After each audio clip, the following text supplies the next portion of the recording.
राम राम. शोभा ब्लॉगमध्ये आपल्या सगळ्यांचं मनपूर्वक स्वागत करते. मैत्रिणींनो, कसे आहेत तुम्ही? चांगले आहेत ना? चांगलं राहायलाच पाहिजे हीच मी देवाच्या चरणी प्रार्थना करते. चला, हाय हॅलो सोडा, राम राम बोला.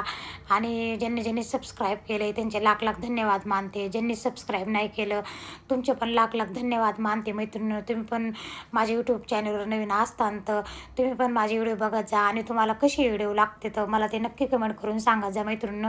मी तसे टाकायचे प्रयत्न करीन. तर चला ठीक आहे, आज बनवायची आपल्याला रेसिपी. तर ती रेसिपी काय आहे? शेवग्याच्या शेंगा बनवायची आपल्याला. आता शेवग्याच्या शेंगा कसं कोणाला कोणाला खूप प्रश्न पडतो की कशा बनवायच्या, काय बनवायच्या. तर प्रत्येक भागात वेगवेगळ्या पद्धतीने बनवल्या जातात. तर आमच्या इकडं अशा बनवल्या जातात. एक तर काळ्या मसाल्याच्या बनवायच्या, नाही तर मग शेंगदाण्याचं कूट घालून छान कोथिंबीर रसं घालून त्या एक बनवायच्या. तर मला दोन प्रकारच्या माहिती, मी दोन प्रकारच्या बनवत राहते. आणि लई दिवसांनी आणलेल्या शेंगा, कुठलीही वस्तू लई दिवसांनी केलेली ना तर चांगली लागते, खमंग लागते, चवदार लागते. रोज रोज तीच तीच खाऊन कंटाळा येतो. तर मी लई दिवसाने बनवते, जवळजवळ आता 2-3 महिने झाला असेल मला मी शेवग्याच्या शेंगा बनवते. तर चला बघू आपण आजची रेसिपी कशी येते. तुम्ही नक्की करून खा, तुम्हाला खाल्ल्यावरच कळण. बघा, शेवग्याच्या शेंगा आहे ताज्या ताज्या फ्रेश मस्त. तर चला आपण रेसिपीला सुरुवात करू. तर चला तुम्हाला दाखवते. बघा, आता हे शेंगा आहे ना, शेंगा गावठी आणायच्या. गावठी बघून आणल्या का इतक्या चांगल्या लागत येतात, खमंग लागत येतात, चवदार लागत येतात. शेंगाचे पण खूप अनेक प्रकार राहते. तर चला ठीक आहे. आता इथे मी खोबरं घेतलं आहे, कांदा घेतला आहे. तर आपण ना काय करू, आता खोबरं कांदा ना तव्यावर भाजून घेऊ. आता मसाल्याला लागणारा बघा, कांदा, खोबरं, लसूण, थोडंसं अद्रकीचा तुकडा घेतला आणि लाल मिरच्या घेतल्या. कोथिंबीर नाही माझ्याकडं, कोथिंबीर संपलेली आहे. तर चला भाजून घेऊ. मसाला, काळ्या मसाला जर असेल ना तर मी ना तव्यावर भाजून घेते कांदा खोबरं सगळं. कारण काय होतं, आपण गॅसवर भाजून घेतलं का कांदा खोबरं तर गॅसचं ना केमिकल जातं त्याच्यामध्ये. त्याच्यामुळं ना गॅसवर अजिबात भाजायचं नाही, तव्यावर भाजून घ्यायचं.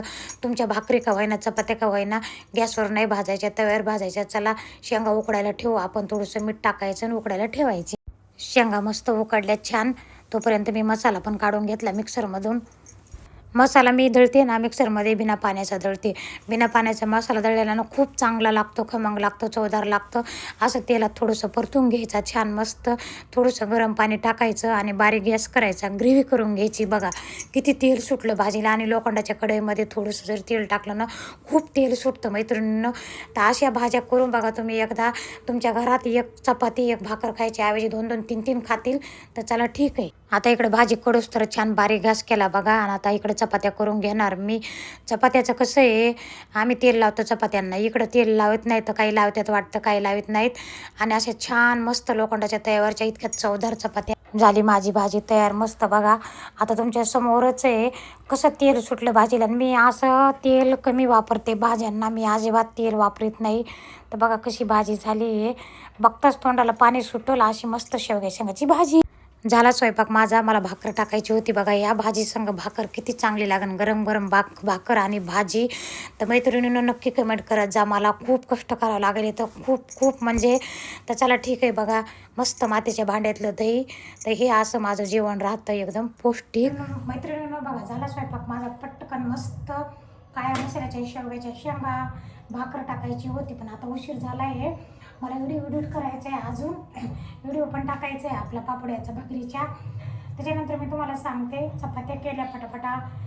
आणि उन्हाळ्यात खास करून काय खायचं, टमाटर, कांदा, काकडी, थोडंसं दही. जेवणामध्ये हे एवढं असलं पाहिजे. तर चला ठीक आहे. शेवग्याच्या शेंगा इतक्या वास यायला मस्त घमा घमा घमा घमा. तुमच्या मटणाच्या भाजीला काय करता, मी शाकाहारी आहे, मी मटण खात नाही, माझ्या घरात मटण बनत नाही. मला भरपूर दुकानं पोरं सोरं म्हणते तर तुम्ही मटणाच्या भाजीची रेसिपी टाकत जा, मटणाच्या भाजीची रेसिपी टाकत जा. पण मी नाही टाकणार, कारण कशाला, आपण नाहीच बनवत तर मग घरामध्ये परत मग तशीच सवय लागून बनवायची. म्हणून मी रेसिपी टाकत नाही. मला भरपूर म्हणते तुमची व्हिडिओ व्हायरल होतील मटणाच्या रेसिपीमुळं, तुम्ही टाकत जा. तर चला ठीक आहे. मटणापेक्षा भारी शेवग्याच्या शेंगा झाल्या काळ्या मसाल्याच्या. तर मैत्रिणींनो व्हिडिओ जर आवडला तर सबस्क्राईब करा, लाईक करा, शेअर करा, कमेंट करा. भेटू आपण आता पुढच्या व्हिडिओमध्ये. असेच नवनवीन व्हिडिओ तुमच्यापर्यंत मी टाकत जाईन.